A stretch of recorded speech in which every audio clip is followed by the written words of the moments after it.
Dr. Lutzer, I wanted to ask you, what does faithfulness look like in a nation that is under judgment? In other words, how can people prepare those they love to become strong and courageous at a time when our freedoms are being closed in on? Now, you have talked before, and you've talked to us previously about courageous Christianity, etc. Talk to us a little bit about that. Well, I think faithfulness, to different Christians may mean different things. It depends exactly where you are. It depends about the battles that are on your doorstep. But I think that faithfulness means this. First of all, that we engage the culture redemptively. Now, there are some people who just preach against the culture, and they may be very effective about doing that, and some of us as ministers have sometimes fallen into that. But what we need to do is to help people to engage the culture. By that we mean to be able to dialogue, to be able to work together with others who differ with us, try to help others to see our viewpoint,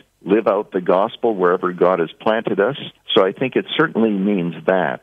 The other thing that I think it means is drawing a line in the sand. And by that we mean when you are asked to do something that is wrong, or to participate in something that has wider implications that are wrong, what you need to do is to say no, and to say it lovingly, and then rejoice. Someone here at Moody Church lost their job because faithfulness, really. They wouldn't go along with some of the shenanigans that were happening in the office. And I said to them, now, have you rejoiced over this? And they said, no, why would I rejoice? I need an income and all that. Well, I understand that. But this is what Jesus said. Blessed are you when men revile you and persecute you and say all manner of evil against you falsely for my sake. Rejoice and be exceedingly glad, for so persecuted they the prophets that were before you. In other words, what Jesus is really saying there is, number one, we should expect this kind of persecution. We should expect false accusations.